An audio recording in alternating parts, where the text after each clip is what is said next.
In your year, each year you are allowed to make $10,000. You can take that in open events. So if you do money events all around New Zealand and you make 10 grand, you're not breaking any rules. The second you go over that 10K, you've got to justify that with expenses. So say for example, you make 11, you've got to have 1,000, which is going to justify that you use that for travel, accommodation, etc. Professional status, never ever classify yourself as a pro. Now, back to the stages of you playing Powerball or the Chelsea Cup, if you take money and you're not spending expenses on it, you are a professional tennis player. Never sign anything. So again, Powerball, if they say sign a contract, sign a contract. In the NCAA, you're seen as a professional tennis player. Also, with any contract with sponsors, people who are going to deal, push you. Repeat courts ever, please. Boys doubles. Could I have Luke Hodgson, Tamaru Payne, Karen Holpandu, Ernest Scott? Okay, case study. So, as I mentioned before, Anton. Anton is a typical Kiwi. He comes to me 3 weeks ago and says, I want to go to America in January. We've done it though. So it's taken us 3 weeks, every single day, hours and hours. He graduated back in 2010. He's played futures, he's played on the tour. He's an incredible tennis player. He hasn't struggled getting offers. He's had over 20 offers, but his eligibility is all over the place. He's going to lose years of eligibility, so he's not going to have his 4 years. So he's going to go, he's going to have limited time playing, but he's still going to go and get nearly a fully funded education for 4 years, which is pretty impressive. Jacob, who knows Jacob here? Yeah, Jacob, he went to Div 2 because he went through the NCAA Eligibility Centre and he actually wasn't eligible to play Div 1 because he didn't have enough core subjects.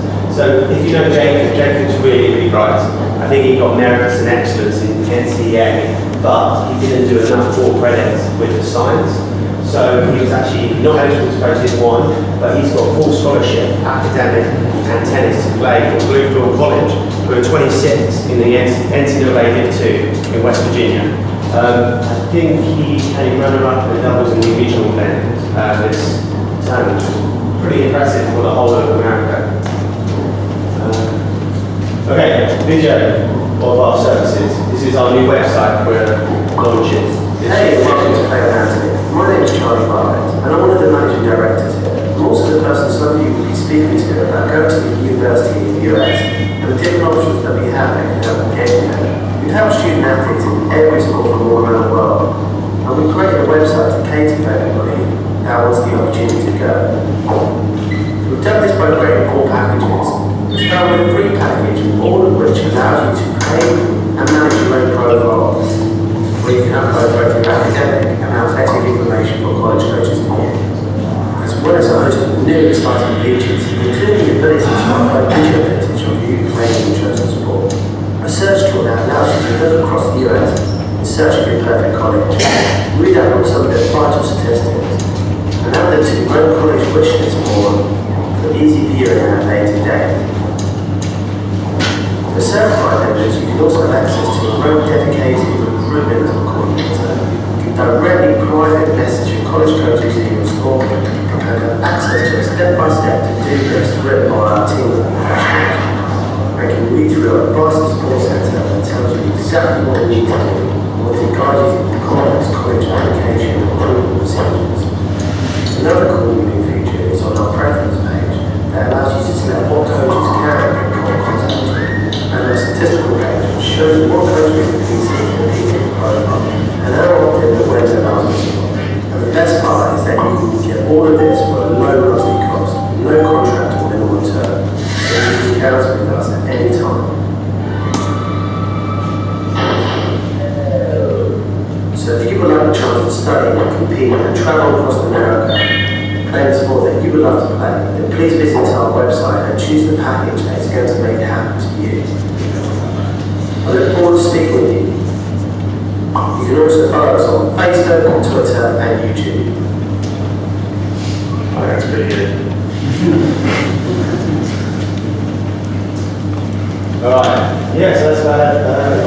Any questions? Now, I've given you a lot of information. Obviously, I can give you a lot more. It's really complex, but a lot of the eligibility rules is case by case. Each individual is very different. You have general rules. So, yeah, any questions? Charlie, Yeah. so for kids that are coming along for the first time, like if say they're in year 11, Yeah. are they best to sort of sort like subjects out now for year 12? Yeah, definitely. Yeah, if they really want to go, they need to sort out their core subjects, and they need to start prepping for the SAT, because the SAT is something that you can take as many times as you want.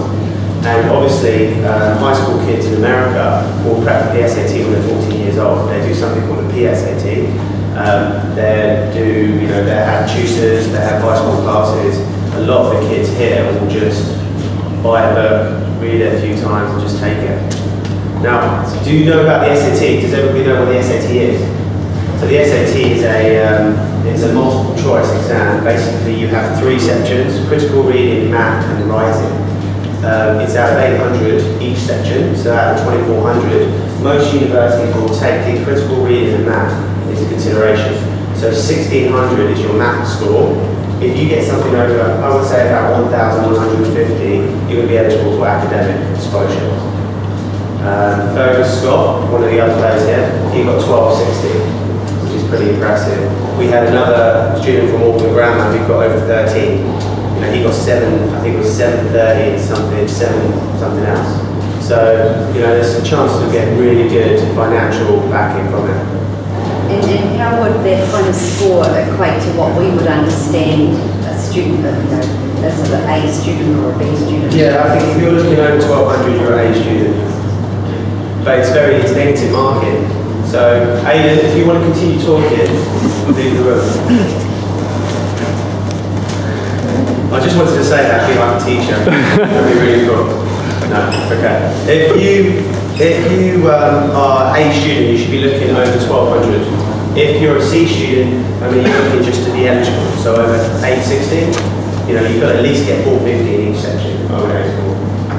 But you've got to understand that, you know, if you're someone like Anton with his tennis ability, I think he won the national championships 2 years ago, he's not going to have problems getting a full ride. You know, if you're someone with like the standard of myself, when I was playing, I was like a regional player, probably an S4, you know, but I was academically quite bright, you know, B's, A's. I can get academic and tennis. So you've got to really justify, you know, where you get your financial means from. Also, you know, how much financial backing your parents have. You know, it's going to cost you, in general, it's going to cost you about 30,000 US a year to go to America. Yeah, you know, Harvard is going to cost you 65. A junior college is going to cost you 15. You know, a state college could cost you between 26 and 44, so they do vary. So you've got to really, you know, it's not cheap. It's quite expensive, and that's in US dollars. So whatever the exchange rate is a bit higher. But there are lots of financial means, lots of backing. Once you get into the system, you can get a work study, a job on campus. You can become a resident assistant, which is you'll do a job in the dorm, and that will pay for your room and board. So we've got Lockie Kitchen, who's probably a regional player, an S5. He's gone to a university in West Virginia, and he's on a good scholarship, but he's going to be an RA next semester, and he's going to get a full ride because of that, so his parents are not paid. And he's an S5, and he's at the level where he should be an NIA at a nice private school in a nice location. So there's lots of opportunity. Can I answer your question? I think you've shown us that really this college situation is not a fallback position, it should be a strategic position in terms of a strategy towards it. We've got a lot of rumours and counter rumours, especially to do with the taking of prize money. Yeah. And we've also heard of there have been cases where people found themselves in real difficulty when they go to America, when people over there have worked out that perhaps they took some money when they maybe shouldn't, or they've told someone they haven't taken some money when maybe they have. Yeah. We've also got situations where well-meaning managers might be at club level, who know nothing about this at all, might be throwing money in the direction of the players, but we've also heard that sometimes even the players on the team. So if you've got, if one of the top players in New Zealand comes, Platinum Dennis Cup Boys comes back and plays, We've had rumours that, you know, if this person takes X $100, it could affect a young college player prospectively down the line. Because is that the case, or? Yeah, it is. I mean, the Chelsea Cup, we're talking about Chelsea Cup and Carabao already. Yeah. It's a closed event. So you know I said the open event?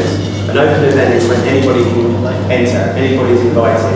Obviously, Carabao and Chelsea Cup, you have to be invited, so it's a closed event. Now, if you take prize money and you can't justify that prize money with expenses, you've broken the rule and you have become a professional tennis player in the eyes of the NCAA. Now, you might get rumours, once they're in the States, if they're accepted by the NCAA Eligibility Centre and they passed, they're in, they're fine. But before that, the NCAA will dig, and they can dig in easier because you have your top dog. So basically, they can see every single result.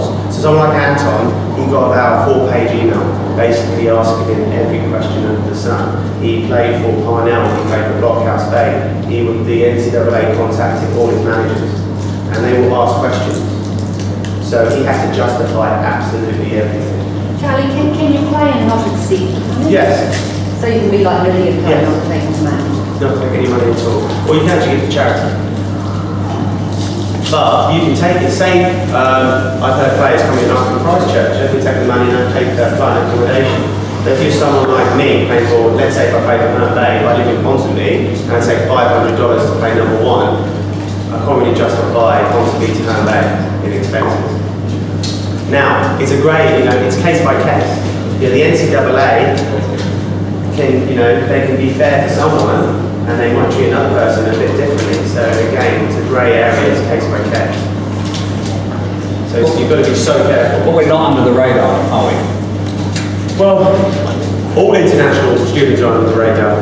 The reason they cut it for a year, eligibility for a year, is there's far too many international tennis players there, and they want to make it more and more harder. Basically, we're taking scholarships. Boys doubles, court change to court 2. Jack Heslin, Sean Wigan, Joe Bray, Matt Waldman.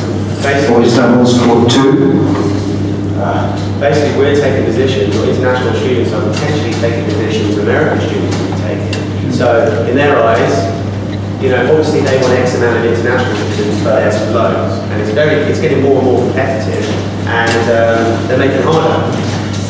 Being harder on the rules, prize money, being harder on eligibility, how long have you got until you graduate? What course subjects do you need? There's not, you know, there's not a coincidence they've whacked out in the 2016s. You've got to have 10 core subjects before you even get into your senior year. It's not a coincidence that you need your science and your social science. Guys, who's dropped, in year 11, who dropped science? Who dropped social science? Okay, so Aidan, which he has actually, he's come up to me and said, I want to go to America. He's not eligible to play Div 1 or Div 2. So he's taken out 2 of these, 3 of the associations straight away, and he can only go to any IL junior course. Someone like Brian came up to me, and to be honest, Brian, you had some knowledge before, and you took the right core subjects because of that. And he's able to play Div 1, which he started in January. So yeah, they're getting more and more strict. I heard that from 2014, they're getting a lot more stricter in what you're saying in schools. It's all Is that correct? 2016. Yeah, you've got your GPA has to be a 2.3 instead of a 2.5, and your SAT, because of that, the sliding scale has to be high. Yeah, so 2016. So when are you looking at that? Any other questions? Well, Charlie, so I can just expand on that 14 or 16 core subjects a little bit.